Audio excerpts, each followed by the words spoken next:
여러분을 주님의 이름으로 환영하고 축복합니다. 이 시간 기도하심으로 2021년 5월 2일 주일 예배를 하나님께 올려드리겠습니다. 다 함께 기도하겠습니다. 하나님 아버지, 5월의 첫 주일 교회에 나와 예배드리게 하심에 감사드립니다.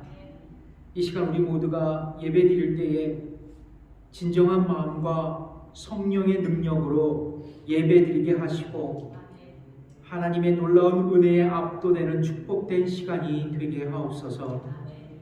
눈부신 햇살과 푸르름이 더해가는 이 계절, 저희들도 이 아름다운 날들을 헛되이 보내지 않게 하시고 매 순간마다 믿음으로 살아가게 하시며 주님 안에서 최선의 삶을 살아가게 하옵소서. 바로 없기는 인도 전역에 코비드19가 창궐하여 수많은 사람들이 피해를 입고 있습니다. 하루속히 코비드19 확산이 멈춰지게 하시고 코비드19 백신과 산소 발생기가 잘 공급될 수 있도록 모든 여건을 허락해 주옵소서. 특별히 인도에서 복음을 전하는 모든 선교사님들 가운데 하나님의 은혜로 덮어 주옵시고 건강을 지켜 주옵소서. 사랑의 하나님, 우리 교회 성도들을 위해 기도합니다. 임마누엘 교회로 귀한 당신의 자녀를 불러주시고 교회의 지체로 서로 교제하며 섬기게 하신 것 감사합니다. 무엇보다도 우리 교회 성도들 모두가 교회의 일꾼이요 복음의 일꾼으로 설 수 있도록 축복하시며 성령 안에서 성숙한 그리스도인의 삶을 추구하며 살아가게 하옵소서. 앞으로 우리 교회가 정상적인 사역을 할 수 있도록 준비시켜 주시고 모든 예배가 교회 현장에서 드려질 수 있도록 인도하시며 성경 공부도 재개될 수 있도록 인도해 주옵소서. 또한 우리 교회 성도들이 육육간의 강건함으로 갖게 하시고 각 가정마다 예수님의 사랑이 넘쳐난 축복의 공동체가 되게 하옵소서. 라오스에서 수고하시는 선교사님들을 축복하시어 복음의 능력이 그 땅에 나타나게 하옵시고 또 교회가 세워지고 예수 그리스도의 제자들이 일어날 수 있도록 축복해 주옵소서. 예수님의 이름으로 기도드립니다. 아멘. 네, 이 시간 우리 찬송가 드리겠습니다. 면류관 벗어서.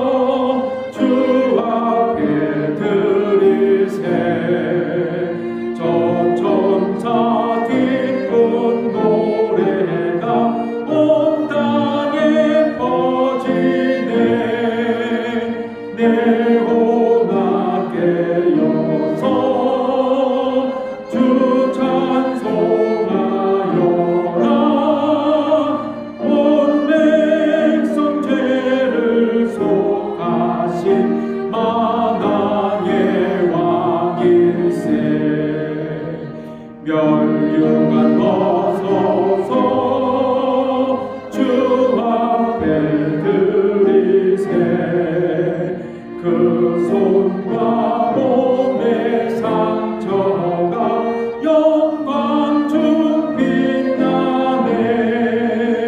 하늘의 천사도 그 영광 보고서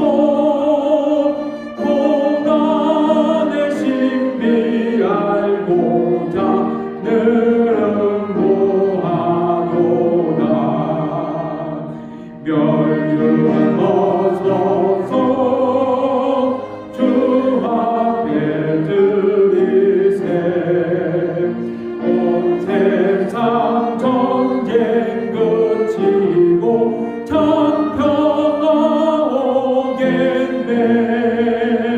주 보좌 앞에서 온 백성 엎드려 그 한양 없는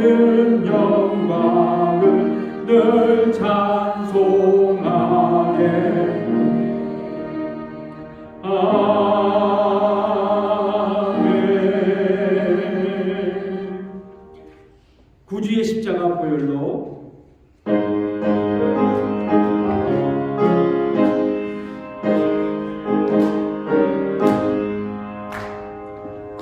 주의 십자가 보혈로 죄 씻음 받기를 원하네.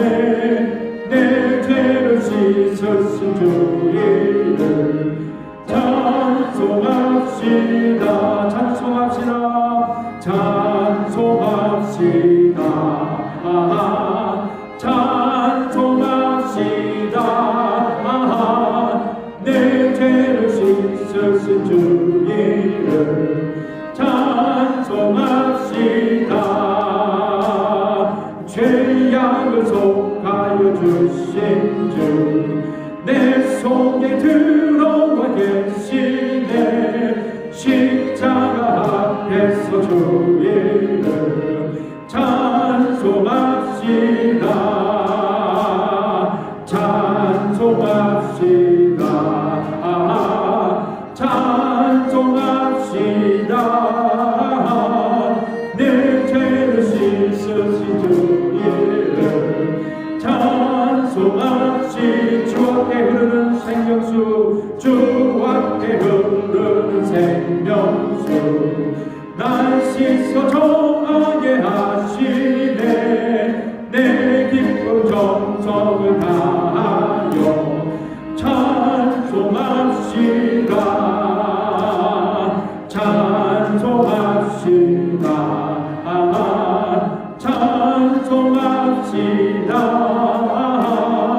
내 죄를 씻으신 주 이름 내 주께 회개한 양심은 내 주께 회개한 양심은 생명수 가운데 젖었네. 흠없고 순전한 주 이름 찬송합시다. 아멘. 찬송합시다. 찬송합시다.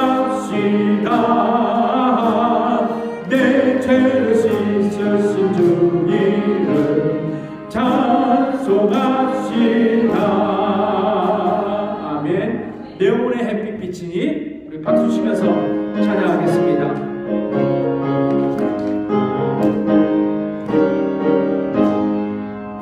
내 영혼의 햇빛 비치니 주 영광 찬란해. 이 세상 어떤 빛보다 이 빛 더 빛나네. 주의 영광 빛나는 내게 비춰 주시옵소서. 그 밝은 얼굴 내올 때 나의 영혼 기쁨. 내 영혼의 노래 있으니 내 영혼의 노래 있으니 주 찬양합니다. 주 귀를 기울이시사 다 듣고 계시네. 주의 영광 빛나는 내게 비춰 주시옵소서. 그 밝은 얼굴 내올 때 나의 영혼 기쁨. 내 영혼의 봄날 되어서 내 영혼의 봄날 되어서 주 함께 하실 때 그 평화 내게 빛들고 주 내 꽃피네. 주의 영광 빛나는 내게 비춰 주시옵소서.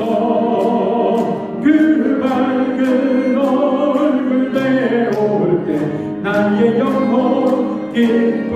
내 영혼에 시락이 있고 내 영혼에 시락이 있고 그 소망 넘치네. 주 예수 복음 주시고 또 내려주시네. 주의 영광 빛나는 내게 비춰 주시옵소서.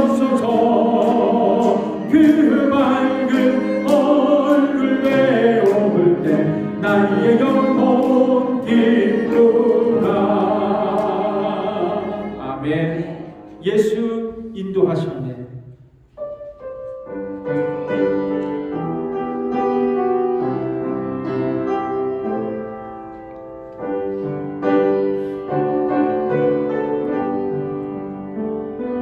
내 인생 여정 끝내요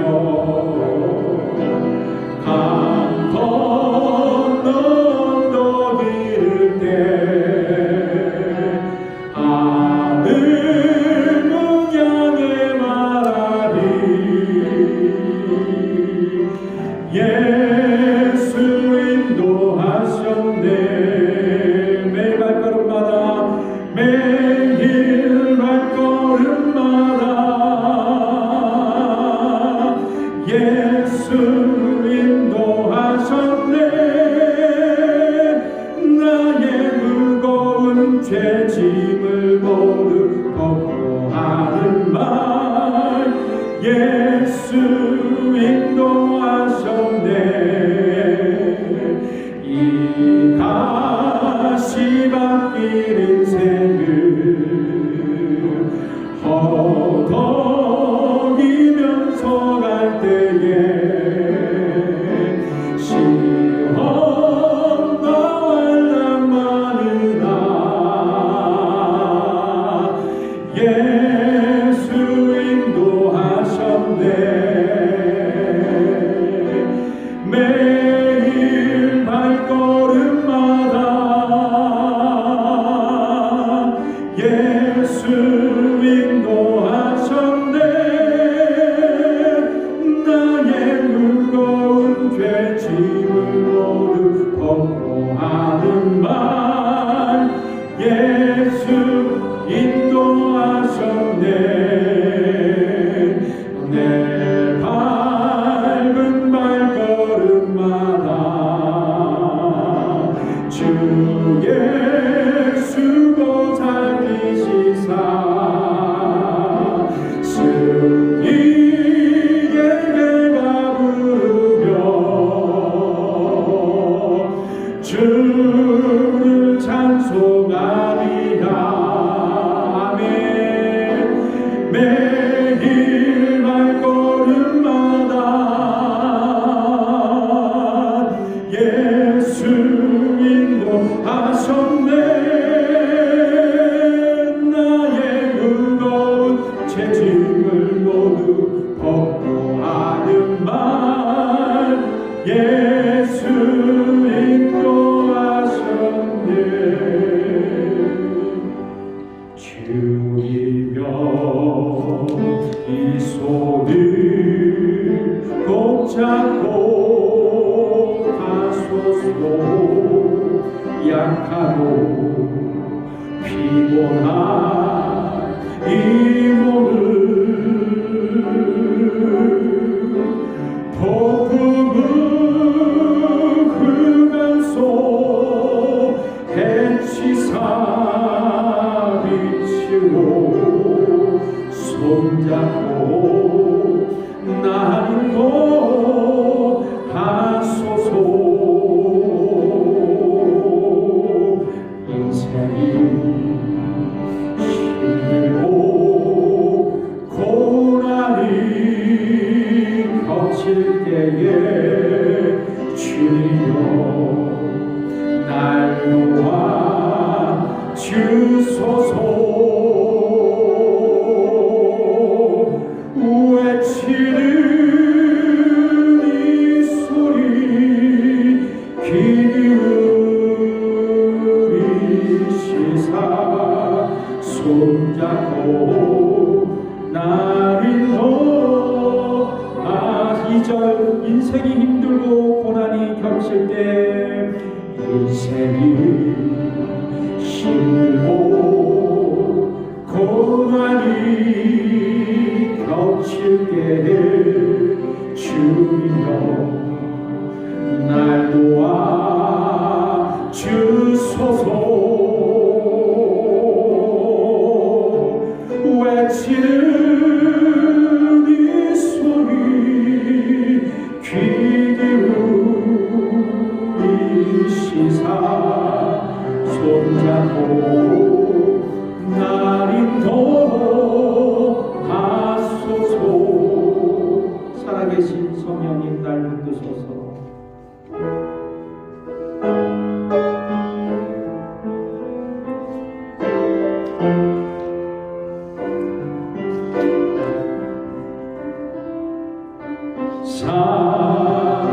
살아계신 성령님 날 붙드소서.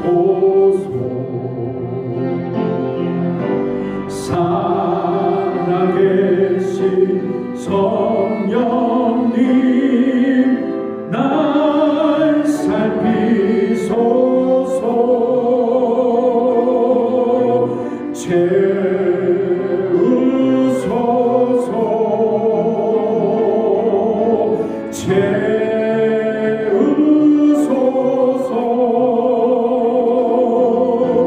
성령 하나님 새롭게 하소서.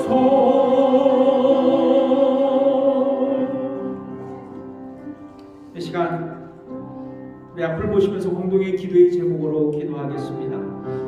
하나님과 동행하는 임마누엘 교회 성도가 될 수 있도록 기도해 주시고, 또 코비드19가 속히 종식될 수 있도록 기도해 주시고, 또 우리 교회 자녀들이 삶에 하나님의 은총이 넘쳐나도록 우리 다 함께 기도하시며 주 앞에 나아가겠습니다. 기도하겠습니다.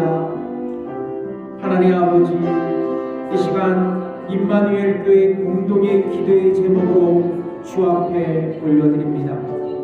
바로 웃기는 하나님과 동행하는 임마누엘 교회 성도가 될 수 있도록 인도하여 주옵소서. 코비드19가 속히 종식되어 미국 땅에 또 열방 가운데 아버지 안에 정상적인 삶이 도래할 수 있도록 인도해 주옵소서.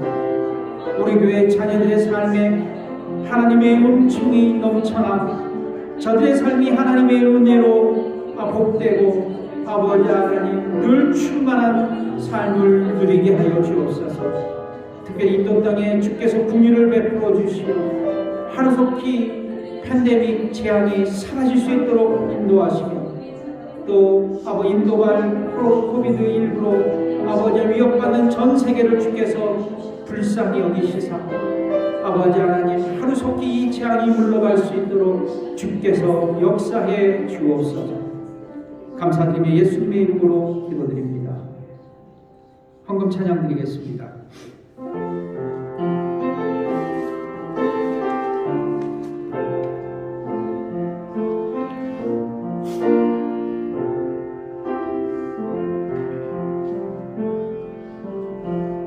이 약할 때 강함 대신에 나의 보배가 되신 주 나의 모든 것, 주 안에 있는 보물을 나는 포기할 수 없네. 주 나의 모든 것,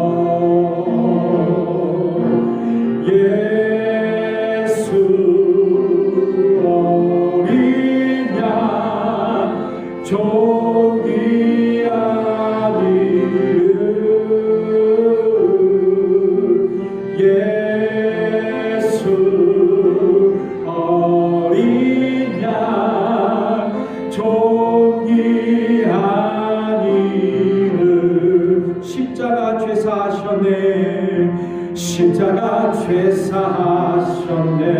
주님의 이름 찬양해. 주 나의 목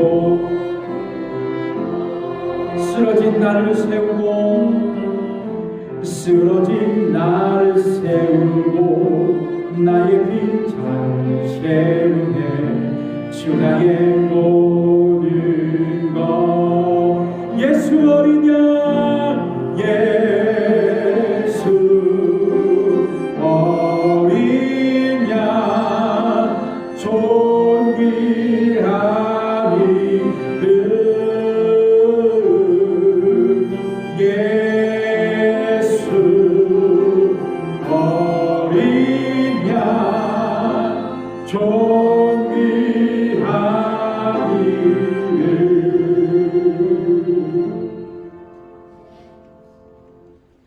하나님 아버지, 우리에게 있는 모든 것들이 주께로부터 온 것으로 고백드리며 이 시간 전하여 즐거워하는 마음으로 주 앞에 예물을 드립니다. 11조를 드립니다. 감사의 연고로 드립니다. 주정헌금, 또 선교의 헌금, 또 아버지 안에 특별 헌금으로 주 앞에 드립니다. 드린 물질에 주께서 축사하시사 쓰여지는 곳곳마다 하나님 나라의 지평이 넓혀지게 인도해 주시옵소서. 물질이 없어 마음과 사랑을 드리는 분들이 있습니다. 저들을 축복하시사 주 앞에 드릴 수 있는 삶의 여름도 허락해 주시옵소서. 아버지 하나님, 이 시간 저희들이 예배에 집중합니다. 주의 말씀에 귀 기울입니다. 이 시간 우리에게 말씀하여 주셔서 아버지 하나님, 주의 말씀으로 우리의 영혼이 깨어나고 우리의 삶이 변화되고 아버지 하나님, 날마다 주 앞에 변화된 신분으로 아버지 하나님, 주께 영광 돌리는 저희 모두가 되게 해 주시옵소서. 예배의 시종을 주께 의탁하오며 예수님의 이름으로 기도드립니다. 아멘. 예, 교회 말씀, 교회 소식을 여러분 전해드리겠습니다. 다른 건 없고요.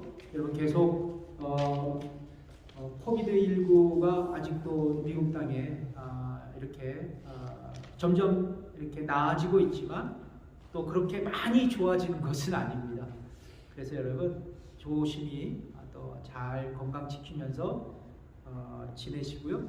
여러분 다 이제 2차 접종까지 맞으셨는 줄 압니다. 이제 아마도 이 부스터 샷이 이제 가을부터 시작될 것 같은데 또 그거 맞고 또 저희들이 잘 건강해서 그야말로 2022년 내년부터는 완전히 다 이렇게 저희들이 자유로운 마스크를 벗고 일상에 참여하고 또 교회도 그렇고 모든 일터들도 이제 정상적으로 다 되어가지만 그때는 이제 완전하게 다 일상으로 다 복귀됐으면 좋겠습니다.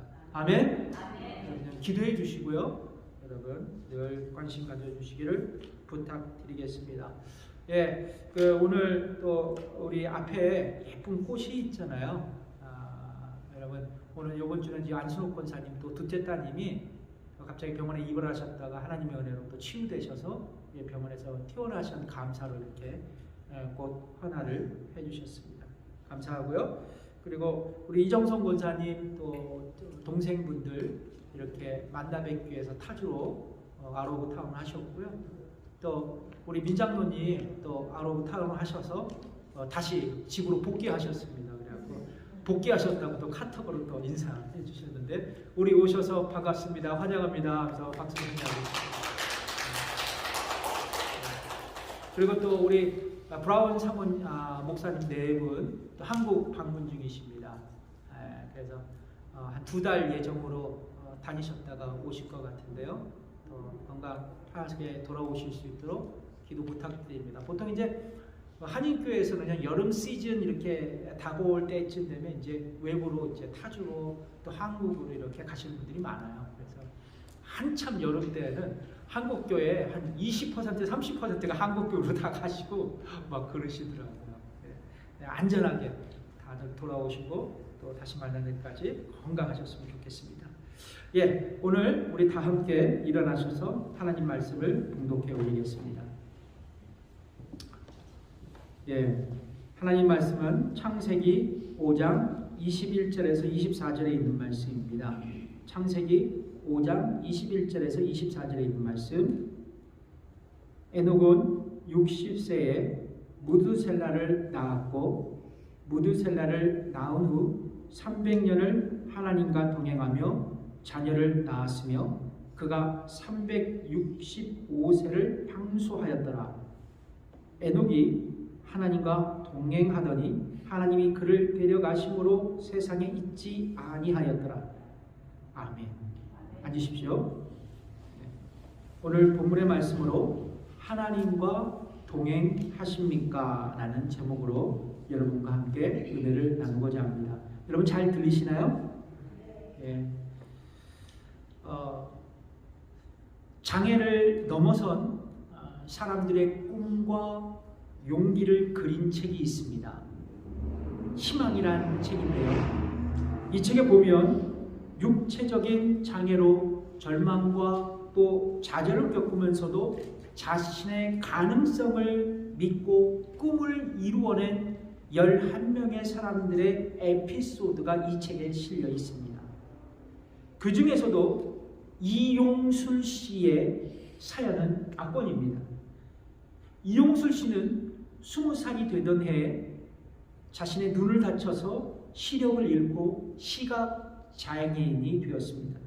그는 재활 치료를 받으면서 사회생활을 준비했다고 합니다. 그러나 그가 할 수 있는 일은 안마 치료사였습니다. 그러나 그는 그 자리에서 안주할 수 없었습니다. 그는 자신이 가지고 있는 시각 장애인의 핸디캡을 극복하기 위해 시작한 것이 바로 마라톤이었습니다. 하지만 장애인으로서 마라톤을 한다는 것은 결코 쉬운 일은 아니었습니다. 왜냐하면 앞이 보이지 않기 때문입니다. 그래서 그는 함께 뛰어줄 친구가 필요했습니다.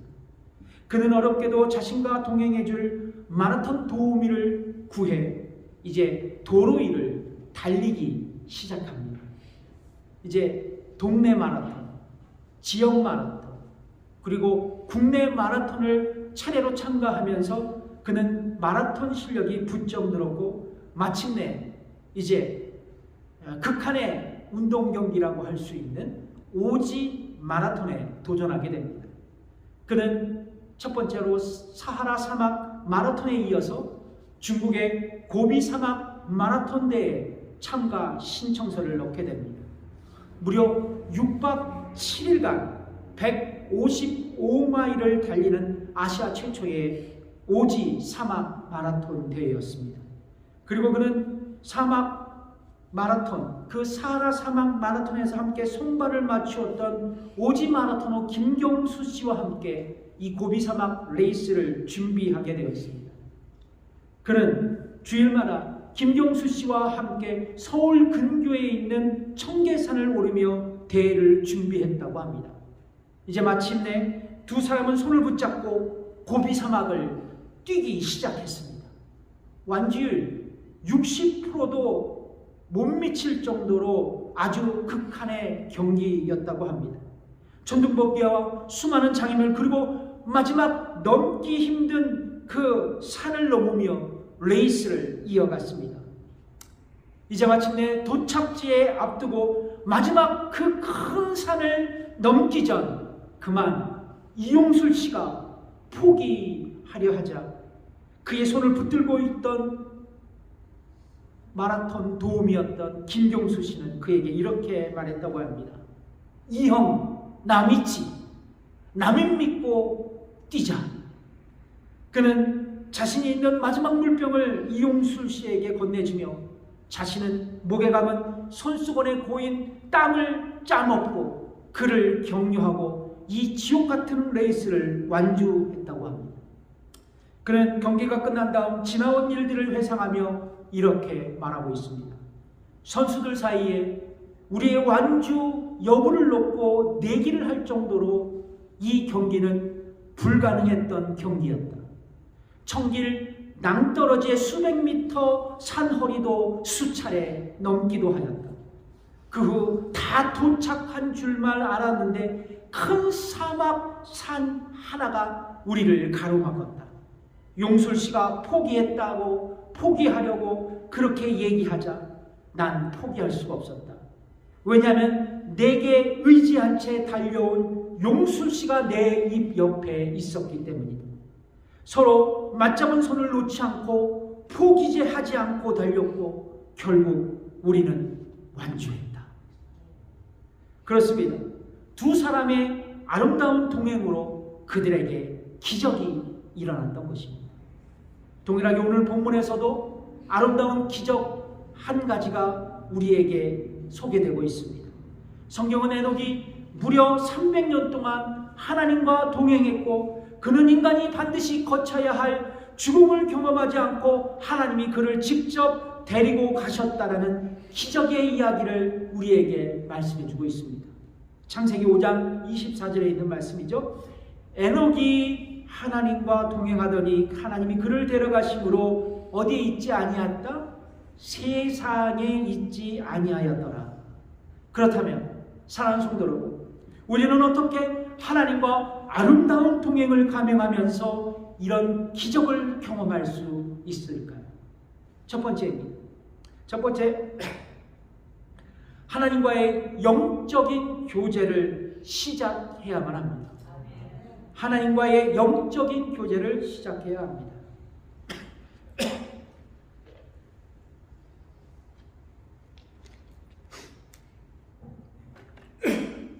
사례가 들려서 죄송합니다. 창세기 5장은 아담의 족보가 기록되어 있습니다. 창세기 5장 1절에 뭐라고 말씀하냐면 아담 자손의 계보가 이러하니라 말씀합니다. 이 족보에는 10명의 사람들의 이름이 기록되어져 있습니다.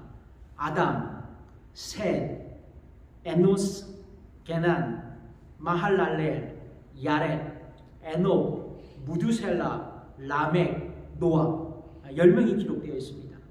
이 족보를 성경학자들은 노아의 홍수 심판 전까지의 셋의 계보라고 이야기하고 있습니다.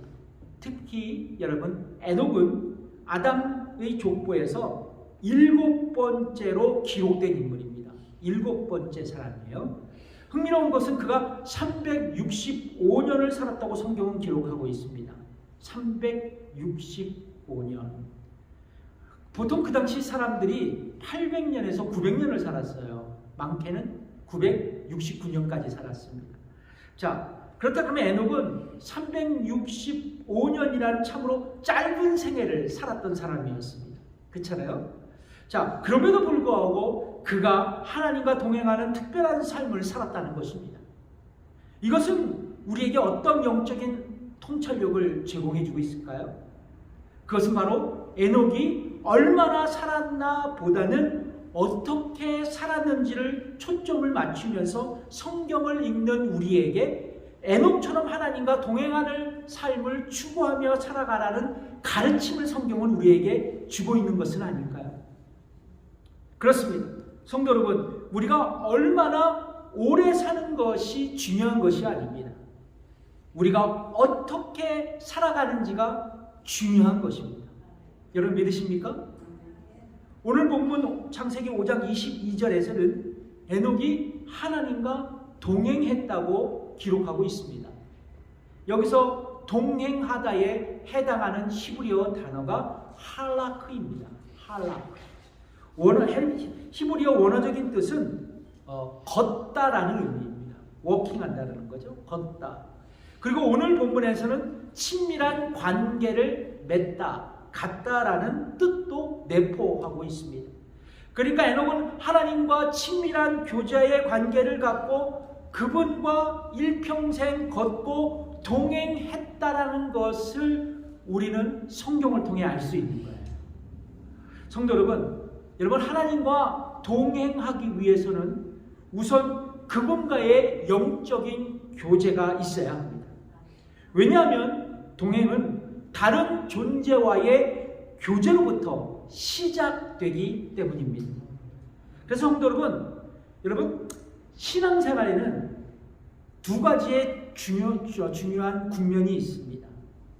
하나는 뭐냐면 구원의 확신입니다. 또 하나는 신앙 성숙입니다. 여러분 목회 사역을 하다 보면 구원의 확신을 갖고 있는 분도 있지만 의외로 구원의 확신을 갖지 못하고 신앙생활하는 성도님들이 많습니다. 의외로 많아요. 결과적으로 교회 오래 다녀도 명목상의 그리스도인들로 이렇게 남아서 교회 생활을 하는 모습을 관찰할 수 있습니다. 또 다른 하나는 구원의 확신은 있지만 신앙은 전혀 성숙하지 못하고 그냥 제걸음만 하는 분들이 있습니다. 신앙 성숙을 하지 못하는 분들이라는 거죠. 이분들의 지금 있다면 하나님과의 영적인 교제가 전무하다는 것을 볼 수가 있어요. 단순히 신앙생활이 아닌 종교 생활을 하는 분들로 이렇게 교회를 다니십니다. 성도 여러분, 성경은요, 하나님께서 우리를 당신의 자녀로 삼으신 목적이 기록되어 있거든요. 고린도전서 1장 9절의 말씀인데요. 같이 읽어보겠습니다. 시작. 너희를 불러 그의 아들 예수 그리스도 우리 주로 더불어 교제케 하시는 하나님은 미쁘시도다. 이 말씀이 뭐냐면 우리는 하나님의 자녀로 우리를 불러주신 것은 예수 그리스도와 더불어 교제케 하는 것이다 라는 것이에요. 네, 그렇습니다. 하나님께서 우리를 당신의 자녀로 부르실 때 뭐 거창한 걸 원하지 않으세요. 하나님은 당신과의 교제를 원하시는 것입니다. 네, 그래서 여러분, 하나님은 우리에게 당신과의 교제를 하시기 위해서 우리에게 도구 두 가지를 주셨어요. 뭘까요? 말씀과 기도를 우리에게 주셨어요. 말씀과 기도. 그러니까 우리는 성경 말씀을 읽고 하나님의 뜻을 분별하고 하나님의 뜻을 행할 수 있잖아요.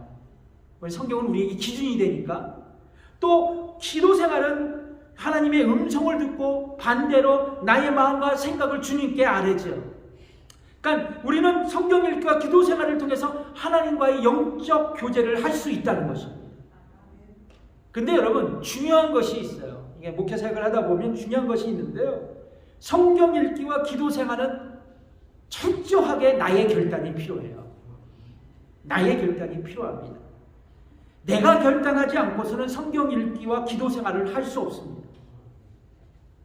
근데 여러분, 어떤 분은 그래요. 성령 충만하면 다 된다는 식으로 말씀하는 분들이 있습니다. 그런 분일수록 결코 말씀 생활과 기도 생활을 못해요. 그럴 수도 있습니다. 하나님께서 은혜 주시고 힘 주셔야만 이런 영적인 일들을 할 수 있다는 건 분명해요. 그러나 더 많은 경우 내가 성경 읽기와 기도 생활에 헌신할 수 있어야 비로소 하나님과의 영적 교제를 시작할 수 있다는 것입니다. 자, 그리고 그 영적 교제로 우리는 하나님과의 영적인 친밀한 교제를 통해 하나님과 동행하는 삶을 시작할 수 있다는 거예요. 그러므로 성도 여러분, 성경을 읽고 기도하는 경건의 연습과 훈련이 우리에게 매우 중요한 것입니다. 그러니까 여러분, 우리가 예수 그리스도의 제자라고 고백하죠. 저는 이렇게 믿어요. 구원받으면 예수님의 제자가 된다는 것을 믿고 있습니다. 그러니까 여러분, 어떤 분들은 그래요. 특별히 이제 예전에 그 대학생 선교회에서는 어떤 훈련 과정을 다 마쳐야 예수님의 제자가 된다는 식으로 말씀하지만 성경은 결코 그런 말씀을 한 적이 없어요. 구원받은 그리스도인들을 모두 제자라고 일컬었습니다. 성경은. 그러니까 여러분, 우리 모두가 그런 의미에서 제자라고 고백한다면, 여러분, 제자는 누구를 뜻하는지 아세요? 마테스. 그 제자의 원뜻의 의미는 뭐냐면 배우고 훈련받는 자예요. 그러니까 뭐냐면 우리가 예수님의 제자라고 고백할 수 있다면 하나님과의 영적인 교제를 위해서 경건의 훈련과 연습을 규칙적으로 실천해야 된다는 것이죠. 왜냐하면 우리가 제자이기 때문에, 배우는 사람이기 때문에, 훈련받아야 할 사람들이기 때문에, 그래야 하나님과 동행하는 삶을 시작할 수 있어요. 우리는 어떻게 하나님과 아름다운 동행을 감행하여 기적을 경험할 수 있을까요? 첫 번째 뭐예요? 제일 중요한 거, 하나님과의 영적인 교제를 시작할 수 있어야 된다는 것입니다. 두 번째, 하나님의 뜻을 수용하고 그분의 뜻에 순종할 수 있어야 된다는 거예요. 우리는 하나님과 동행을 하기 위해서 먼저 뭐라고 말씀드렸어요? 그분과의 영적인 교제를 시작해야 된다. 그러니까 성경 읽기와 기도 생활을 통해 하나님과의 내면의 소통을 시작해야 된다라는 것입니다. 그 다음 단계로 우리는 나의 뜻을 잠깐 내려놓고 하나님의 뜻을 수용하면서 그분의 뜻에 순종할 수 있어야 된다는 거예요. 오늘 본문에 보면 좀 이거는 어려운 말하자면 성경 해석 방법론인데요. 여러분, 에녹에 대해서 구체적으로 성경이 말씀해 주는 것은 그렇게 많지 않습니다. 거의 없다고 봐도 돼요. 그래서 에녹은 사실상 미스테리한 존재입니다. 근데 이제 에녹을 연구하는 그 성경학자들이 많이 있거든요. 그분들의 입을 빌어서 지금 말씀을 드리는 거예요. 여러분, 오늘 본문에 보면 이 에녹이요 65세에 무드셀라를 낳았다고 기록하고 있죠. 몇 세? 야, 대단하죠. 65세에 아들을 낳았습니다. 예. 자, 그런데 이 무드셀라의 이름의 뜻이 굉장히 흥미로워요. 병기든 사람, 그리고 창을 잘 던지는 사람. 그러니까 칼을 잘 쓰고 창을 잘 쓰는 사람의 이름의 뜻을 가진 이름이 무드셀라입니다. 어떤 학자는 그래요. 그래서 무드셀라가 이게 사냥꾼이 아닐까 생각합니다. 그런데 여러분, 일부 성경학자들은 이 무드셀라의 이름에는 종말론적인 의미가 들어있다라고 얘기를 합니다. 잘 들어보세요. 무드셀라면 세상의 종말이 다가왔구나. 이걸 알 수 있는 이름이 어떤 이름이요? 무드셀라.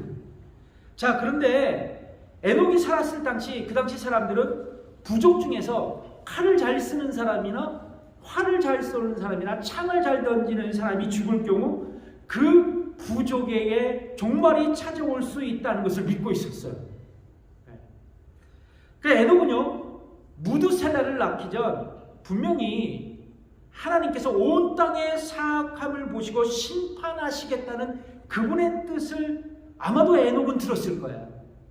그리고 그분의 뜻을 힘들지만 수용하면서 자기가 낳은 아들의 이름을 무드셀라, 그가 죽으면 곧 심판이 온다 라는 뜻으로 무드셀라라는 이름을 지었다라는 것이죠. 그리고 그는 자기와 살았던 동시대의 사람들에게, 특별히 불경건한 사람들에게 하나님의 심판의 메시지를 증거했던 사람이었거든요. 이게 바로 유다서 14절부터 15절에 나와요. 진짜 여러분 눈으로 한번 읽어보죠. 제가 읽어드리겠습니다. 아담의 7세손 에녹이, 맞죠? 사람들에게 대하여 예언하여 이르되 보라, 주께서 그 수많은 거룩한 자와 함께 임하셨나니 이는 무사람을 심판하사 모든 경건치 않은 자의 경건치 않게 행한 모든 경건치 않은 일과 또 경건치 않은 죄인의 주께 거스려 한 모든 강팍한 말을 인하여 저희를 정죄하려 하심이라 하였느니라. 결국 단순히 말하면요, 하나님 심판의 메시지를 그 당시의 사람들에게 선포했다는 거예요. 실제로 무드셀라는 몇 년을 살았어요? 969년. 성경에서 제일 장수한 사람이죠. 흥미로운 것은 노아가 600세에 되던 해에 홍수가 일어났어요. 홍수가 시작됐습니다. 그런데 노아가 600세 되던 해에 무드셀라가 969세로 죽었던 해가 바로 노아의 600세 홍수가 시작했던 그 해였습니다. 그러니까 여러분, 바로 이 하나님의 메시지가 맞았던 거죠. 노아를 통해서 이루어졌던 그 심판의 메시지가 에녹에게 들렸고, 그 메시지를 수용해서 그가 심판의 메시지를 세상에 전했고, 그 아들의 이름을 무드셀라라고 정했고, 무드셀라가 죽은 다음 바로 하나님의 심판이 이어졌던 거예요. 자, 그렇습니다. 에녹은 모두가 행복하고 안전하고 그리고 모두가 즐겁게 지내는 그 시대에 살고 있을 때 그는 하나님의 뜻을 수용하고 세상의 심판의 메시지를 선포합니다. 하나님의 뜻을 세상에 전달해요. 이것은 그에게 부담스러운 일이었고 슬픈 일이었고 용기가 필요했던 일이었습니다. 에녹은 마침내 하나님의 뜻을 수용하면서 그분의 뜻에 순종하는 삶을 살았던 것입니다. 그것이 바로 에녹에게 하나님과의 아름다운 동행의 삶을 이어져 나가게 했던 것입니다. 그래서 여러분, 무드셀라를 낳고서 그제야 하나님과 동행하였다라고 나와요. 성경은요. 그만큼 에녹은 하나님의 뜻을 자신의 뜻으로 받아들이고 그 뜻대로 살아가면서 하나님과 동행하는 삶을 살았던 사람이었던 것입니다. 우리는 나의 배우자와 인생의 동반자로 아름다운 동행을 하기를 원합니다. 그렇죠? 결혼하면 그래요. 그래서 보통 젊었을 때는 이런 것들을 생각할 겨를이 없지만 나이를 들다 보면 아름다운 동행을 위해서 나의 뜻은 잠시 내려놓고 상대방의 생각과 태도를 존중하면서 그분의 생각에 따라 이렇게 맞춰갑니다. 맞나요? 네? 남자들이요, 가정의 평안을 위해 아내의 말을 잘 들으십시오. 보통 그러잖아요. 예. 왜냐하면 아름다운 동행은 나와 상대방의 뜻이 같아야 평생을 동행할 수 있기 때문이죠. 반면에 생각이 다르면 평생 불편한 관계 속에서 살아갈 수밖에 없어요. 평생 왼수라고 그래요. 평생 왼수. 성도 여러분, 부부 갈등이 심화되고 부부 이혼으로 발전하는 가장 큰 이유가 뭐냐면 요즘 세태예요. 이혼하는 많은 수의 그룹들이 부부 간의 성격 차이를 들어요. 성격 차이. 아예 안 맞아. 저 사람은 안 맞아서 이혼할 거야. 만약 이 부부 간의 이혼으로 꼽히는 성격 차이가 부부 간의 서로의 배려로 이어진다면 한 사람이 자신의 뜻을 포기하고 한 사람을 배려하면서 그의 생각과 판단에 따라 살아가 준다면 뭐요? 아름다운 부부의 동행은 기대할 수 있는 거예요. 문제는 간단합니다. 해결은 간단해요. 마찬가지로 하나님과 우리와의 관계도 이와 같은 것 같아요. 우리가 하나님과 아름다운 동행을 하기 위해서 먼저 나의 뜻을 내려놓는 것이 필요하고 그 다음 하나님의 뜻을 수용해서 그분의 뜻과 나의 뜻을 동일하게 할 수 있어야 된다는 것이죠. 그래서 여러분, 아모스서 3장 3절이 우리에게 의미 있는 말씀을 하거든요. 두 사람이 의합지 못하고야 어찌 동행하겠느냐 말씀합니다. 그러니까 뭐냐면 하나님과 나의 뜻이 같지 않고는 함께 걸어갈 수 없다고 성경은 말씀하고 있어요. 그렇다면 어떻게 하나님의 뜻과 나의 뜻이 같아질 수 있을까? 성도 여러분, 하나님께서 나의 뜻에 따라오는 것으로 주님과 동행할 수 있을까요? 나의 뜻에 따라 주님께서 따라오는 것으로 나의 뜻과 주님의 뜻이 동일할 수 있을까요? 우리는 입술로 주님의 뜻대로 살아간다고 고백하죠. 그래, 사실 은연중 나도 모르게 주님이 내 뜻대로 살아주셨으면 하고 생각하고 있지는 않습니까? 그것은 절대로 안 돼요. 왜냐하면 하나님은 우리의 창조주이시자 우리의 인생의 주님이 되시기 때문이에요.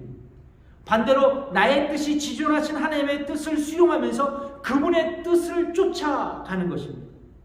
나의 뜻은 아니지만 하나님 생각이 그러시면 그 때문에 하나님의 뜻을 따라가는 것이 우리의 삶이 되어야 돼요. 이것을 소위 하나님을 경험하는 삶에서는 하나님 중심적인 삶이라고 말하고 있습니다. 뭐요? 하나님 중심적인 삶이라는 것이죠. 여러분, 요셉을 기억하면 참 우리가 이해가 쉽게 돼요. 그는 나의 뜻보다는 하나님의 뜻을 수용하면서 순종의 삶을 살았던 믿음의 사람이었습니다. 천신만고 끝에 요셉은요, 이제 애굽의 시대장 보디발의 집에 노예로 팔려가게 되죠. 그리고 막 급기야 그의 집의 모든 살림을 도맡아 하는 가정총무로 발탁됩니다. 그러니까 요즘식으로 말하자면 노예가 성공한 거예요. 대박난 인생, 잘 나가는 인생이 되었다는 것이죠. 그런데 그의 인생에 감당할 수 없는 블로킹이 찾아오죠. 어떤 블로킹이에요? 보디발의 아내였던 것이죠. 이 보디발의 아내는 요셉의 수려한 모습을 보고 뿅 가요. 그리고 이 요셉을 유혹하기 시작합니다. 그리고 아무도 없는 은밀한 장소에서 요셉에게 동침을 요구하죠. 그때 요셉은 그 유혹을 거절하면서 그 자리를 박차고 뛰어나오게 됩니다. 그래서 그 유명한 말을 하죠. 창세기 39장 9절에 있는 말씀이죠. 이 집에는 나보다 큰 이가 없으며 주인이 아무것도 내게 금하지 아니하였어도 금한 것은 당신뿐이니 당신은 자기 아내임이라. 그런즉 내가 어찌 이 큰 악을 행하여 하나님께 득죄하리이까. 만약 요셉이 출세에 대한 세상의 욕망과 그리고 세속적인 인간의 뜻을 굽히지 않았다면 그는 그 유혹의 현장에 인간적으로 잘 나갈 수 있는 중요한 찬스였을 거예요. 기회였을 것입니다. 그러나 뭐요? 요셉은 자신의 뜻보다는 하나님의 뜻을 더욱 존중하면서 자기 자신에게 불리한 인생의 길을 그렇게 택하고 걸어갑니다. 성도 여러분, 요셉에게 참 어려운 삶이 기다리고 있었죠. 그러나 궁극적으로 요셉의 선택은 어떤 결과를 가져왔을까요? 성경은 또한 이렇게 기록하고 있습니다. 창세기 39장 23절에 있는 말씀 같이 읽어볼까요? 시작. 이는 여호와께서 요셉과 함께함이라. 여호와께서 그의 범사에 형통케 하셨더라. 함께했고 뭐요? 형통케 했다는 것이죠. 그렇습니다. 자신의 뜻을 포기하고 하나님의 뜻을 수용하면서 순종하며 살았던 요셉은 하나님과 아름다운 동행을 하면서 어떤 축복을 받았어요? 범사에 형통하는 삶을 살 수 있었던 것입니다. 그에게 기적의 삶이 그의 삶이 되었던 것입니다. 예수님도 바로 이런 삶을 사셨어요. 예수님이 십자가를 지시기 전 겟세마네 동산에서 기도하실 때 이렇게 고백하시죠. 읽어보겠습니다. 마가복음 14장 36절. 가라사대 아버지여 아버지께서는 모든 것이 가능하오니 이 잔을 내게서 옮기옵소서. 그러나 나의 원대로 마옵시고 아버지의 원대로 하옵소서 하시고. 그러니까 예수님은 십자가를 지시는 것이 인간적으로는 솔직하게 부담이셨어요. 그렇죠? 그러나 예수님은 자신의 뜻을 앞장세우지 않으셨어요. 도리어 하나님의 뜻을 기꺼이 수용하면서 그분의 뜻을 받아들이셨습니다. 예수님은 이런 모습을 통해 하나님 아버지와의 동행을 하셨고 인류 구원이라는 기적 중의 기적을 연출하셨던 것입니다. 말씀을 믿겠습니다. 검은 대륙 아프리카 선교사로 헌신한 데비드 리빙스턴이 이제 옥스퍼드 대학에서 박사 학위를 받게 되었습니다. 그리고 영국에 일시 귀국을 해요. 미리 이제 그가 온다는 소문을 듣고 옥스퍼드 대학에는 수많은 사람들이 모여들기 시작했습니다. 리빙스턴은 이제 아프리카에서 자신이 수행한 선교의 경험들을 젊은이들에게 감격스러운 목소리로 들려주었어요.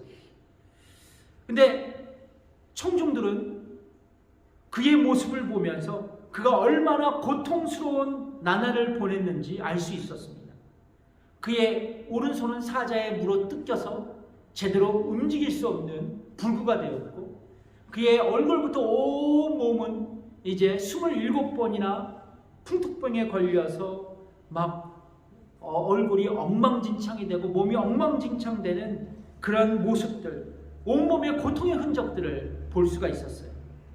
그의 모습과 그의 체험담은 들은 모든 사람들은 감동이고 도전이었습니다. 그의 강연이 끝나기 무렵 한 학생이 질문을 던졌습니다. 리빙스턴 선교사님, 그 어려운 형편과 여건 속에서도 굴복하지 않고 복음을 열정적으로 전했던 그 비결은 무엇인지 우리에게 가르쳐 주십시오. 그때 데비드 리빙스턴은 이렇게 대답했다고 합니다. 볼지어다 내가 세상 끝까지 너희와 항상 함께 있으리라고 약속하신 우리 주님께서 언제나 나와 함께 하시며 나를 끝까지 붙들어 주셨기 때문입니다. 그렇습니다. 리빙스턴은 감당하기 힘든 선교의 여정이었지만 아프리카를 향한 하나님의 거룩한 뜻을 받들고 늘 예수님과 동행하며 이 검은 대륙 아프리카에서 복음의 씨앗을 뿌리는 위대한 선교사였던 것입니다. 사랑하는 성도, 저와 여러분은 하나님과 얼마만큼 동행하고 계십니까? 혹시 하나님과 동행하는 것에 어려움을 느끼고 계시지는 않습니까? 하나님과 동행하는데 영적인 문제가 있지는 않나요? 그렇다면 성도 여러분, 오늘 말씀을 기억하십시오. 하나님과의 영적인 교제를 시작해야 한다는 것. 그리고 나의 뜻을 내려놓고 하나님의 뜻을 수용하면서 그분의 뜻에 따라 순종하며 가는 삶을 통해 우리는 비로소 하나님과의 동행을 시작할 수 있다는 것입니다. 저는 신앙생활을 한다라는 여러 가지의 정의 중에 이 정의가 제일 마음에 드는 것 같아요. 신앙생활이란 하나님과 동행하는 것이다. 기도하겠습니다.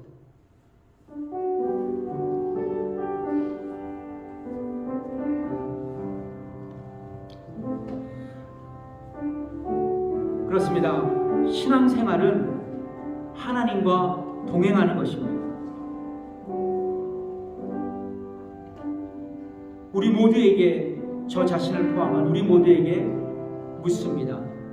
우리는 신앙생활을 하고 있습니다. 하나님과 동행하는 삶을 살고 있습니다.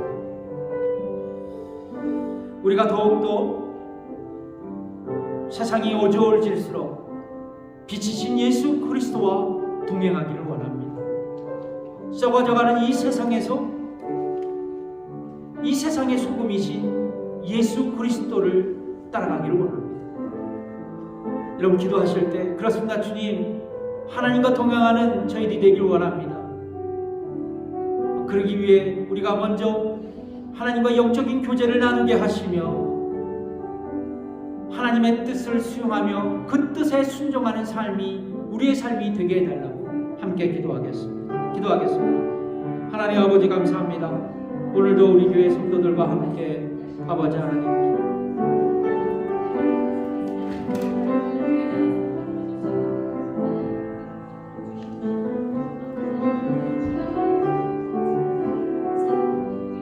아버지 하나님, 우리 성도들과 함께 아버지 하나님 기도합니다.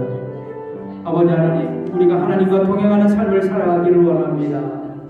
주님, 그러기 위해서 아버지 하나님, 우리가 하나님과 영적인 교제를 시작하게 하시고 아버지 하나님, 무엇보다도 하나님의 뜻을 수용하며 그분의 뜻에 순종하는 삶을 살아가게 하여 주시옵소서. 온전히 주님께 영광을 돌리는 우리 모두의 삶이 되게 해 주시옵소서. 감사드리며 예수님의 이름으로 기도드립니다. 우리 다 같이 일어나셔서 나의 안에 거하라 찬양하겠습니다. 이 말씀을 생각하면서 찬양하겠습니다. 나의 안에 거하라 나는 내 하나님이 모든 환난 가운데 너를 지키는 자라. 두려워하지 말라 내가 널 도와주리니. 놀라지 말라 내 손 잡아주리라. 내가 너를 지명하여 불렀나니 너는 내 것이라. 내 것이라 너의 하나님이라. 내가 너를 보배롭고 존귀하게 여기노라. 너를 사랑하는 내 영혼. 다시 한번 나의 안에 거하라. 나의 안에 거하라. 나는 내 하나님 모든 환난 가운데 너를 지키는 자라. 두려워하지 말라 내가 널 도와주리.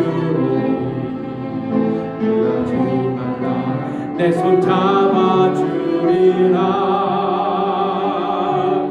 내가 너를 지명하여 불렀나니 너는 내 것이라.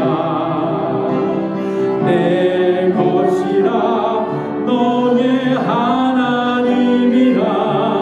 내가 너를 보배롭고 존귀하게 여기노라.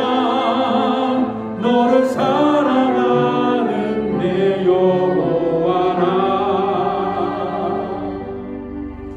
이제는 우리 주 예수 그리스도의 은혜와 하나님의 무한하신 사랑과 성령님의 감화 교통 역사하심이 오늘 예배드리고 돌아가는 성도들과 저들의 가정과 일터위에 지금부터 영원까지 함께 하시기를 간절히 축원하며 기도하옵나이다. 아멘.